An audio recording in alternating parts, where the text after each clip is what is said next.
Thank How you, are sir. you? I'm fine, sir. How are you feeling now? Confident? Confident? Yes, sir. Up to what extent?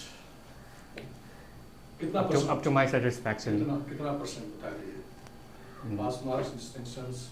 Distinction, sir. I'm hoping for distinction. Yes, sir. Okay. तो BBC में ये आपका पहला chance है? Sir मैंने इससे पहले भी इंटरव्यू दिया है अच्छा। प्रोजेक्ट मैनेजर का। अच्छा, वो रिजल्ट हुआ? सर नहीं हुआ उसमें। Final merit list sir 2 marks से छूट गया। अच्छा, उसमें इंडस्ट्रीज का जो आया था उसको? Yes sir. ओके।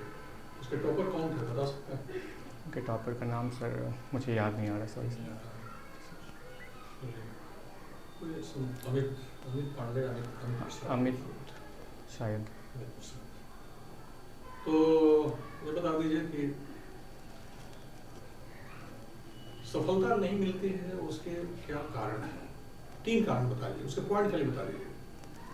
सफलता नहीं मिलने के पीछे सर 3 कारण। पहला कारण तो ये है कि उसके पीछे प्रयास जो है वो पूरे मन से नहीं किया गया। कहीं ना कहीं खामियां रही हैं। Very good.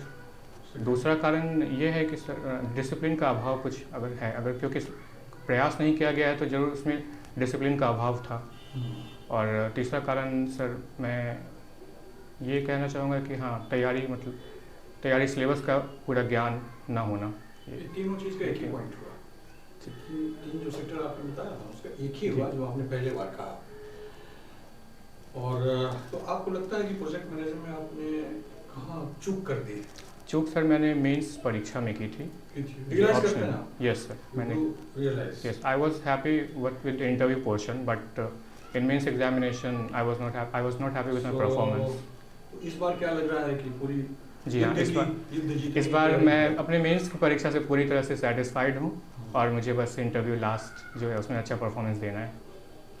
जी सर। किन किन चीज़ों पर इंटरव्यू में ध्यान देना चाहिए? किन किन चीज़ों पर? 5 उसके पॉइंट्स बताइए।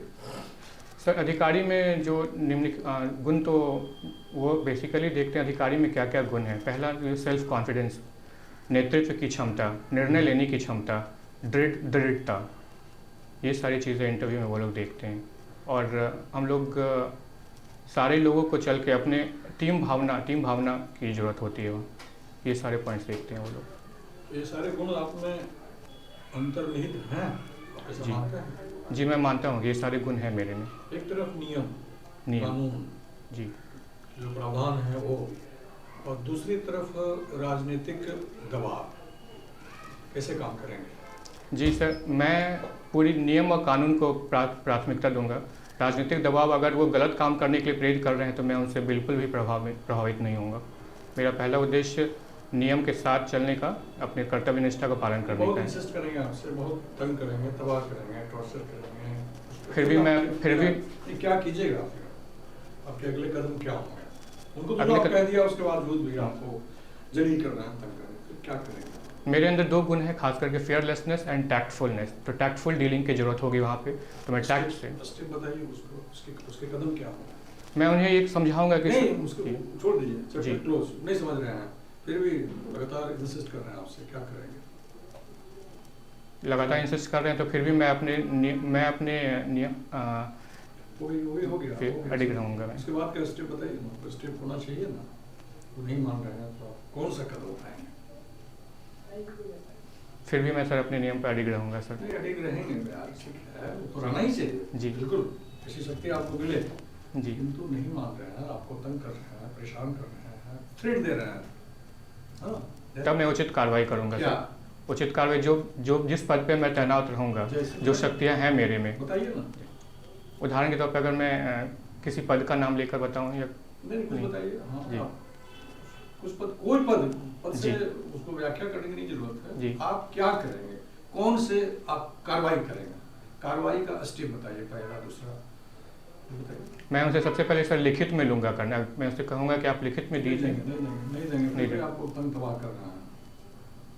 फिर भी मैं सर बोलूँगा ये काम हो नहीं सकता मेरे से सर। वो तो उससे बात नहीं करेंगे। क्या आप वो आदमी आपको इतना तंग कर रहा है, टॉर्चर कर रहा है, परेशान कर रहा है, थ्रेट कर रहा है, कि आपका ये नहीं होगा कि आप अपने उच्च अधिकारी से अवगत कराएंगे लिखित में? क्या आपको ये नहीं ड्यूटी बनेगी कि आप उसके खिलाफ भी FIR करेंगे? जी सर, अपने शक्तियों का प्रयोग कर।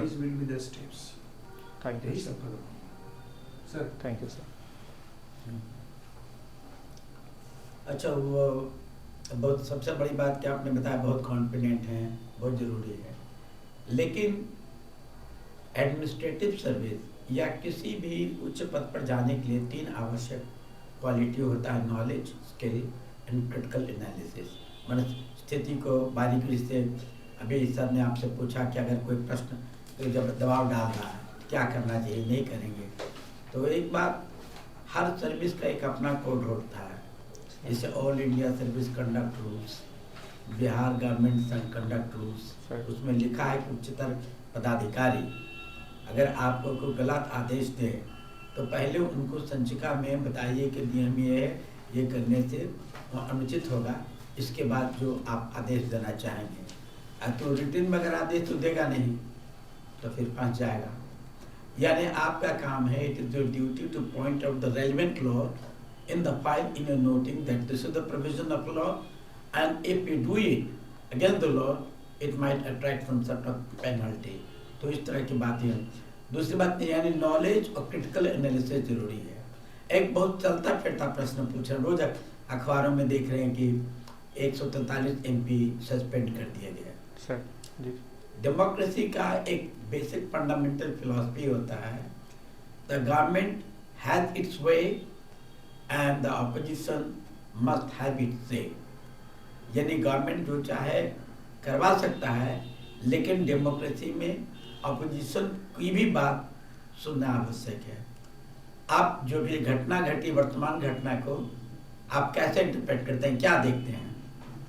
मेरा क्वेश्चन है, जो 143 MP को सस्पेंड किया गया, आप इसको किस रूप में लेते हैं, कैसे, क्या इंटरप्रेट करते हैं, कैसा है ये?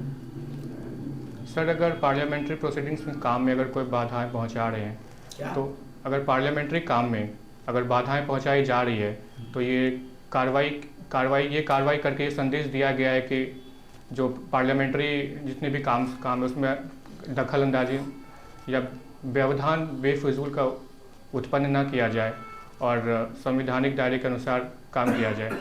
लेकिन इतने सारे MP जो सस्पेंड करना, ये नो डाउट ये डेमोक्रेसी के लिए खतरनाक हो सकता है, लेकिन ताकि ये फ्यूचर के लिए ये मैसेज जा रहा है कि अगर आप सरकार को काम करने नहीं देंगे तो जो संवैधानिक प्रक्रियाएं हैं जिनके तहत उन्हें सस्पेंड किया गया है उनको उस तरह की कार्रवाई की जाएगी। तो अपोजिशन को एक मैसेज भी है और साथ में इसे कोऑपरेट करने की भावना उनमें अपोजिशन में ये फीलिंग्स पैदा करता है कि इसे कोऑपरेट करने, भविष्य में आप कोऑपरेट कर कीजिए। इससे पहले कम से कम दर्जनों पार्लियामेंट में पूरा का पूरा सेशन वॉश आउट हो गया।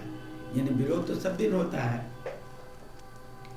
प्रजातंत्र में विरोध के भी अपने एक अपोजिशन की अपनी बात। आखिर इशू क्या था, क्या व्यवधान हुआ था? व्यवधान सर संसद पे जो इंट्रूजन हुआ था उसको लेकर के विपक्ष ने प्रश्न किए थे माननीय गृह मंत्री से, माननीय प्रधानमंत्री जी से। इसमें क्या गलत बात है? अगर मान लीजिए विपक्ष मांग कर रहा है कि प्रधानमंत्री और गृह मंत्री बयान दें कि ब्रीच ऑफ सिक्योरिटी क्या कैसे हुआ, इस पर बयान दें, तो इसमें क्या गलत हुआ? सर सिक्योरिटी एजेंसीज पहले वो अपना काम कर रही है, वो अपना अनुसंधान पूरा करके जो रिपोर्ट पेश करेगी उसके आधार पे बात तो गृह मंत्री बोल सकते हैं ना। तो सर सिक्योरिटी एजेंसीज को अनुसंधान करने में समय भी लगता है, वो पूरी तहकीकात ये बात ये गृह मंत्री भी तो आके बोल सकते हैं। बात बाहर जब बोल रहे हैं, टीवी में बोल रहे हैं, तो ये बात फ्लोर पर भी कह सकते हैं कि अनुसंधान जारी है, 7 लड़के अभी कस्टडी में हैं, ये कहा। लेकिन इसके बजाय बयान देने के बजाय ये मांग करने पर कि मुख्य बयान दें, आप सस्पेंड कर देंगे। सर अगर आप ये बताइए, डेमोक्रेसी के बारे में आपको आइडिया है कि डेमोक्रेसी पढ़े हैं कभी? Yes sir. पहला जो बेसिक फिलॉसफी हमने बताया, government has its way and opposition must have it's से। मैंने गवर्नर अपोजिशन की बात सुनना आपका आवश्यक है, करना वही हो जब चाहें कीजिए, लेकिन उसकी बात सुनना, यही तो डेमोक्रेसी का फंडामेंटल फिलॉसफी है ना। यस ये फिलॉसफी कहाँ पूरा हो रहा? तो प्रजातंत्र को खतरे में डाला जा रहा है। आप उसकी बात की, आप कीजिए वही जो आप चाहते हैं करना, लेकिन उसकी बात तो सुन लीजिए, पब्लिक भी तो सुने। सीधी इतने बड़े पैमाने पर आज तक कभी निलंबन नहीं हुआ, जबकि कई बार पूरे के पूरे हाउस वॉश आउट हो गया, एक बार नहीं दर्जनों बार हुआ। यही बीजेपी वॉश आउट करता था पहले, मनमोहन सिंह के टाइम में, पढ़ा है ना। Yes sir. तो जब प्रश्न है उसका उत्तर माने हम किसी पक्ष विपक्ष में नहीं है, हमारा 3 पॉइंट था कि पहले की नॉलेज होना चाहिए, skill, way of presentation, critical analysis. Critical analysis मतलब यही हुआ कि जो ये डिमांड क्या है इन लोगों का कि गृह मंत्री और प्रधानमंत्री बयान दें कि सिक्योरिटी कैसे ब्रीच हुआ, तो ये डिमांड में क्या गलती है। ऑपोजिशन का काम है अपनी डिमांड रखना, आप डिमांड रखने पर आप उसको सस्पेंड कर देंगे हाउस से। ब्रूट मेजोरिटी का मतलब ये थोड़े कि नियम जो चाहे वो कर लें। सर पूछना चाहते हैं संक्षेप में कि इस मसले पर सरकार के स्तर पर भी कुछ त्रुटि हुई है क्या, जो इतना बड़ा हंगामा हो गया, वो निष्कर्ष बताइए। आपके विचार में क्या लगता है कि सरकार के स्तर से कोई त्रुटि हुई है स्थिति को संभालने में? सर मेरा मानना है कि नहीं, व्यवधान थोड़ा उत्पन्न किया जा रहा है अन्य कार्यों में, जो इसमें पार्लियामेंट्री टाइम है उनका, वो व्यवधान से उत्पन्न किया जा रहा है सर। कि संसद को चलाना सरकार का भी सबसे बड़ा दायित्व है। Yes sir. और दोनों में इस प्रकार की स्थिति जब आए तो सरकार की पहल ज़्यादा इम्पोर्टेंट होती है, उसको संभालेंगे। बट सर मेरा विश्वास है कि अनुसंधान कार्य पूरा होते ही सरकार पूरा सरकार यस सर कि इसी चीज को कि हाँ जांच कार्य चल रही है, तेजी से चल रही है, जैसा होगा फलाफल बता देंगे। इतनी बात जो लेटेस्ट होगा बताएंगे, आपको अपडेट करेंगे, कोई नुकसान नहीं होता उससे। कोई थोड़े कह देगा पहले कीजिए, मतलब ये दिखाता है ये मतलब अच्छा रिस्पॉन्सिबल कौन, किसके वजह से हुआ, जो ब्रीच हुआ क्या हुआ था इशू। सर ये सिक्योरिटी एजेंसी की खामियां, उनकी गलती है, उनकी जिम्मेदारी है कि संसद की सुरक्षा हर हाल में की जानी चाहिए। माइन्यूट ब्रीच भी वो बहुत बड़ा टास्क कौन दिया था? ये सर बीजेपी के एक सांसद थे मैसूरू से, उनके द्वारा वो रिकमेंड किया गया कौन था। सांसद थे? माफ़ कीजिएगा सर, मैं नाम अभी रिकॉल नहीं कर पा रहा। प्रताप सिन्हा। देखिए जो इशू जानना चाह रहे हैं, जब मीडिया पूरे हंगामा में इशू बिल्कुल गायब है कि कोई मन जो दिया पास वो भी तो रिस्पॉन्सिबल है ना। अभी जो लग रहा है केस लगा बच्चों पर, क्या लगा? यूपीए लगा। UAPA yes sir. यूएपीए क्या यूएपीए का केस है? यूएपीए के बारे में कुछ नॉलेज है?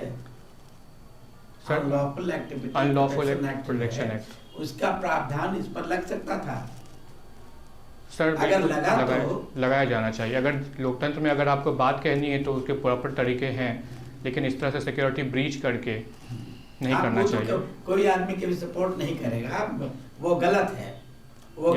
चूंकि इसको हिस्टोरिकल पर्सपेक्टिव में देखिएगा, भरत सिंह फैन क्लब बनाया, मतलब देश के राष्ट्रभक्ति से ओतप्रोत होकर अति उग्रवादी हो गया। उनके पास तो कोई विस्फोटक सामान नहीं मिला, बस यही कूदा, यही किया ना। न उसके पास कोई वेपन था, न एक्सप्लोसिव था कुछ। No sir. लेकिन सर जो स्मोक गन था वो ये वाला जो दिवाली वाली में जलाते हैं कि रंग बिरंगा निकलता, वही था, उससे कोई डेथ नहीं। एनीवे मैंने मेरा पूछने का तात्पर्य मात्र इतना ही है कि try to analyze situation of any event in accordance with the input provided to you. क्या है, क्या इसकी जानकारी चाहिए ना। हम लोग क्या जानना चाहते थे, हमारा जानने का सीधा सा पर्पस क्या है, एक तरफा नहीं, मैंने जानकारी सुनने वाला इम्प्रेस्ड हो गया कि आपको जानकारी है। ऑपोजिशन की बात सुनना चाहिए, कोई जरूरी है करेगा वही जो सरकार चाहे, लेकिन आप बात तो सुन लीजिए, क्योंकि वो भी तो रिप्रेजेंट करता है कुछ सेक्शन का, एक कुछ प्रतिशत आबादी का विपक्ष भी तो रिप्रेजेंट करता है ना, कि नहीं करता है? Yes sir. अभी सिर्फ डेमोक्रेसी का मतलब वॉइस ऑफ द पीपल, तो वो जो उठा रहा है वो भी तो वॉइस ऑफ द पीपल है। Yes sir. अच्छा चलिए, अब दूसरा छोटा सा प्रश्न जो ये सुन रहे हैं, COP28 मतलब ये वाला वातावरण वाला। Yes sir. वातावरण के इम्पैक्ट पड़ रहा है उसके बारे में, आप COP28 के नाम सुने हैं? यस सर, जो हाल ही में अभी आयोजित हुई थी दुबई में। हाँ तो ठीक है। COP के माने क्या होता है? COP का फुल फॉर्म क्या है?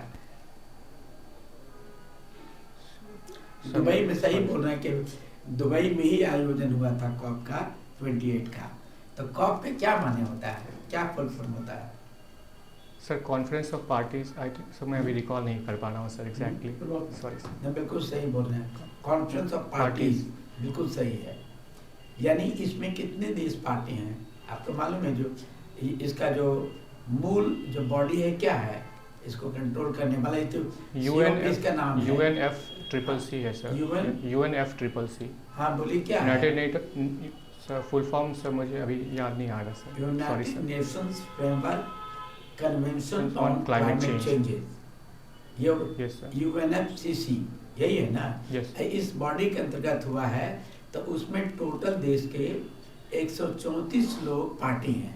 माने उस सिग्नेचर जो कन्वेंशन है, उस कन्वेंशन में वर्ल्ड के 134 लोग सिग्नेटरीज हैं, यस इसीलिए इसका नाम है कॉन्फ्रेंस ऑफ पार्टीज। ठीक, अब इसका हडल क्या है, क्या प्रॉब्लम है इसका, क्यों नहीं सफल हो पा, कहाँ इशू, कहाँ मामला फंस जाता है, कुछ आइडिया है? सर मामला सर इसमें ये है कि जो डेवलपिंग कंट्रीज़ हैं और डेवलप्ड कंट्रीज़, वो लोग डेवलप्ड कंट्रीज़ जो ऑलरेडी इतने सारे कार्बन एमिशंस वो कर रहे हैं, वो प्रेशर डाला जा रहा है डेवलपिंग कंट्रीज़ पे भी आप अपने कार्बन टारगेट्स को रिड्यूस करें।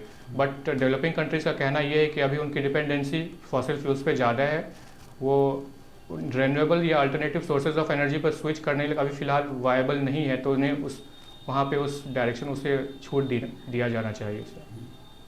और जो फाइनेंशियल कमिटमेंट इसको रोक करने के लिए, यस सर, वो भी इनसफिशिएंट है sir, almost sir $700 million. Fund अब तक है और क्या क्या होना चाहिए?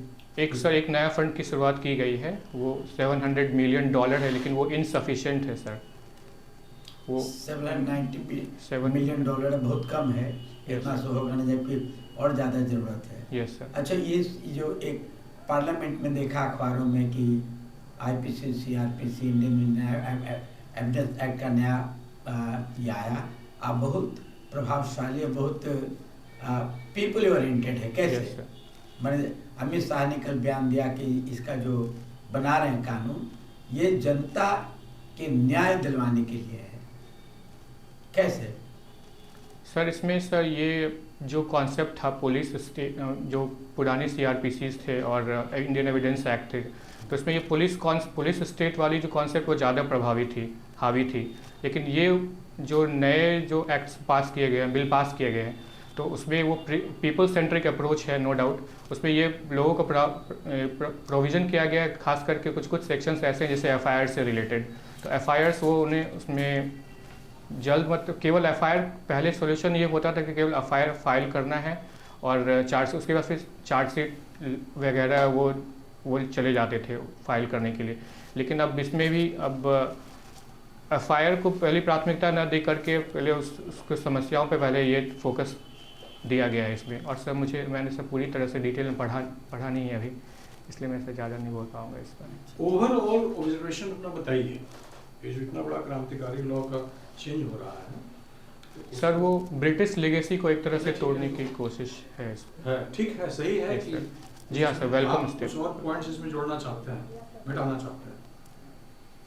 सर ये मैं पूरी तरह से इसके बारे में कंप्यूटर साइंस से बीटेक लिया आपने? Yes sir.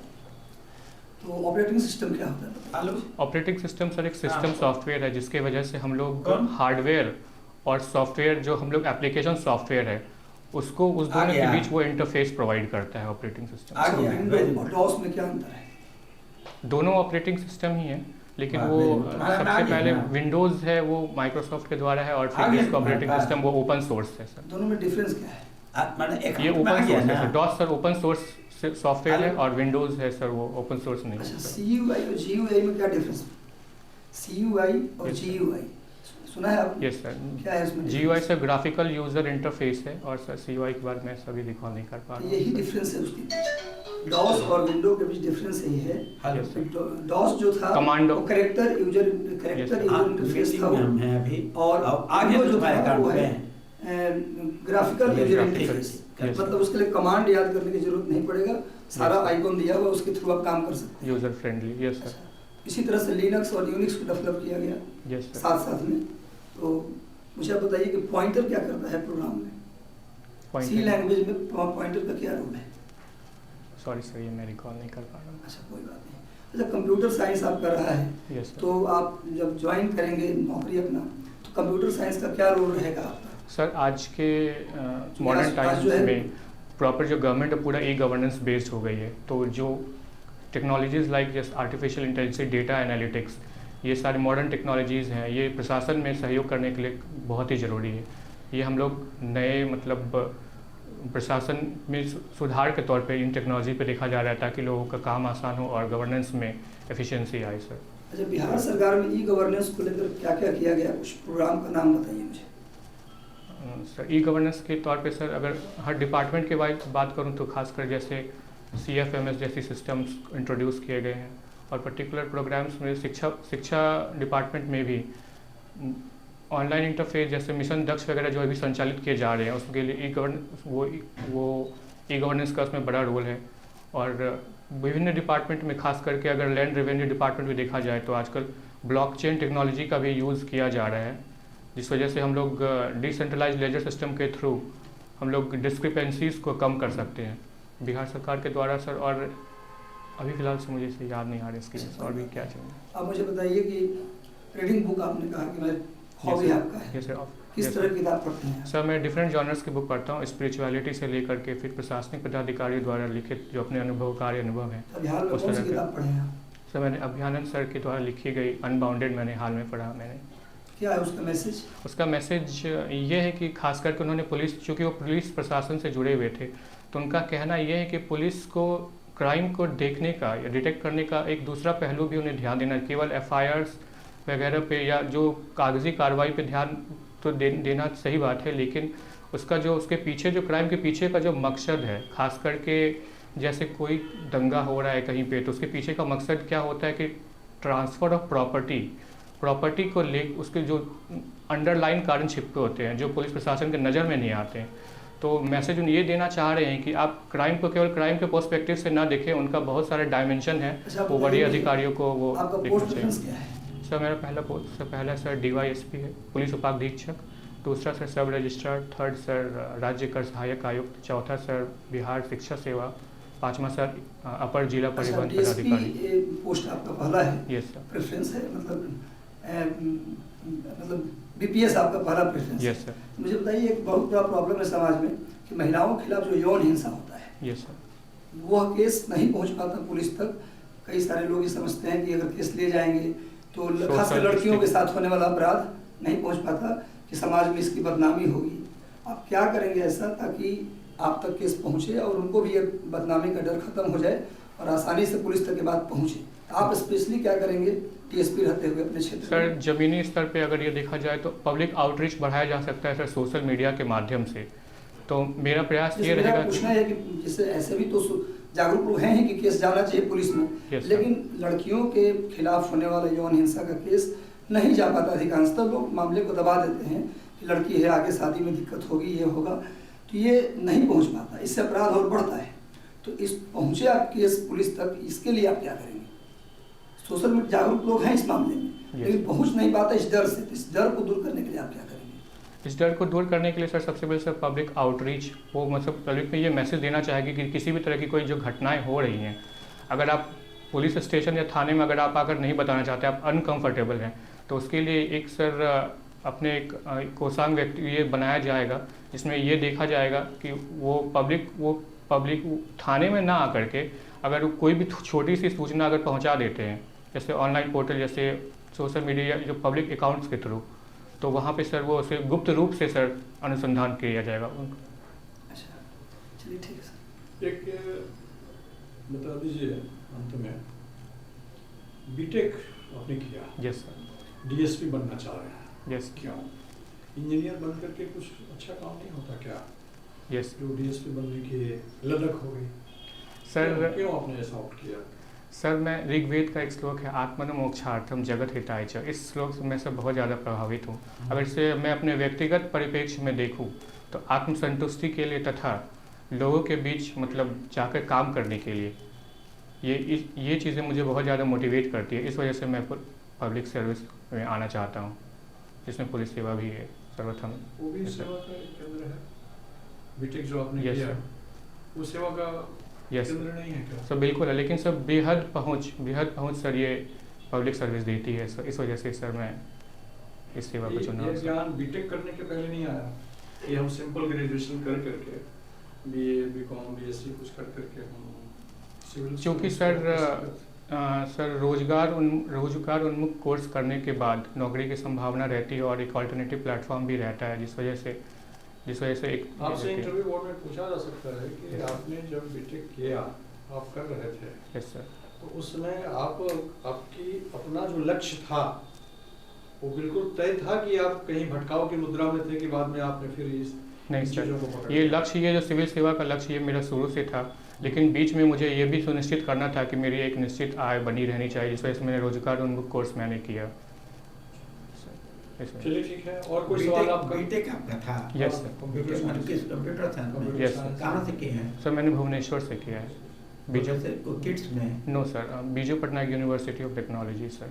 कंप्यूटर से तो बहुत अच्छा स्कोप है बहुत इसका, अच्छा। जिसमें तो सर मैं जॉब भी कर रहा था, बीटेक के बाद मैंने 2 साल जॉब भी किया टाटा कंसल्टेंसी सर्विसेज में, उसके बाद जॉब इसका अपॉर्चुनिटी भी अच्छा है, तो इसी का डिमांड है। पूरा जो ई गवर्नेंस हो रहा है सबका, तो इसी में ज़्यादा अच्छा रोल है। फिर आपको स्टेट सर्विस में आने की क्या जरूरत है? अगर आपको लगता है कि स्टेट सर्विस में आकर के सर्विस करेंगे, समाज सुधारेंगे, तो बिहार गत 30 वर्षों से लगातार 29वें पैदान पर है, इकोनॉमिक लेडर पर सबसे नीचे है। आप जैसा तो सब सिविल सर्विस में जा रहा है डेली, 29 साल में 30 साल में बहुत गया, एक स्टेप भी तो नहीं ऊपर बढ़ा।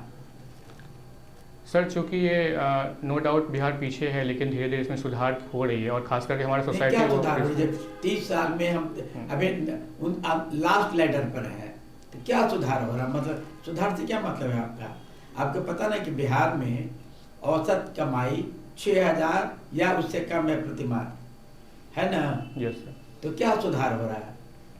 हमको ये नंबर समझ में नहीं आ रहा है। हर इंटरव्यू देने वाले एक ही बात कहता है, हम 1991 से बीपीएससी के इंटरव्यू देख रहे हैं। 1991 आपके जन्म के शायद पहले से। Yes sir. सब इंटरव्यू में एक ही बात कहता है कि हम जाकर के सुधारना चाहते हैं, सेवा करना चाहते हैं, ये करना। चलिए हम उसके बाद फिर 100% भरोसा किया, लेकिन कहाँ सुधार हो रहा है? एक तो आदित्य जो IPS हैं, वो किसी को फोन करवा के अपना केस ड्रॉप करवा दे रहा है, कभी कुछ करता है, कभी किसी विकास कुमार सिंह के यहाँ छापा पड़ा तो कितना करोड़ रुपया पकड़ा गया। मतलब रुपया पकड़वाने के लिए आना चाहते हैं, ज्वाइन करना चाहते हैं। सर ये लोगों की मानसिकता पे निर्भर करता है। 2 तरह के लोग होते हैं, एक वो जो चाहते हैं कि वो अवैध धन या कमाया जाए, और दूसरी वो बात को सरकार को ज़्यादा से ज़्यादा हित पहुंचा कर उसे राजस्व दिया जाए। तो मेरा पूरा भरोसा है कि मैं जिस भी पद पर जाऊंगा, मैं राज्य सरकार के हित में तथा जनता के हित में काम लास्ट में बता करूँगा। दीजिए mister Vivek Bharati. Yes sir. आप विवेक से काम लेंगे, नियम से काम लेंगे, यस सर, बिल्कुल सर। दोनों में कैसे तालमेल बिठाएंगे? सर सबसे पहले मैं ये देखूंगा कि जो भी काम है पहले वो नियम सम्मत होना चाहिए, वो कोई भी काम। और उसके बाद विवेकशीलता की जरूरत तब पड़ती है, वो हर डिसीजन, नो डाउट हर डिसीजंस में पड़ती है, लेकिन अगर वहाँ पे अगर नियम से काम नहीं बन पा रहे हैं तो वहाँ पे सर टैक्टफुलनेस वहाँ जरूरी है। शुभकामना है कि आप DSP बन जाइए। थैंक यू जिस दिन सर। आप ज्वाइन कीजिएगा, first day Yes. Joining in DSP post, पहला दिन आप क्या करेंगे बता दीजिए। फर्स्ट डे जैसे आप Yes. चार्ज लिया, फर्स्ट डे आपका क्या रहेगा? फर्स्ट डे सर सबसे पहले मैं चार्ज लेने के साथ ही मैं अपने अधीनस्थ कर्मचारियों में ये मैसेज देना चाहूँगा कि जो भी ये भ्रष्टाचार किसी भी एक्टिविटीज़ में संलिप्त हैं वो मतलब संभल जाएं। उन्हें मतलब सबसे पहले ये प्रेरित करूँगा कि सारे मिलजुल के काम कर प्रेरित करें, और उसके बाद भी अगर नहीं संभल रहे हैं तो फिर मैं सर उचित कार्रवाई जो भी हो वो मैं करूँगा। भ्रष्टाचार के साथ कोई और दूसरा भी तो इम्पोर्टेंट काम रहेगा आपका ना? Yes sir. DSP की जीवन में सबसे इम्पोर्टेंट काम क्या रहता है? सर जनता का भरोसा सर जीतना सर, जनता का भरोसा। उससे भी ज़्यादा बड़ा काम रहता है सर लॉ एंड ऑर्डर को sir. Yes sir. First number. Yes sir, law and order. तो उसको आप ठीक करेंगे। Yes sir. गुड।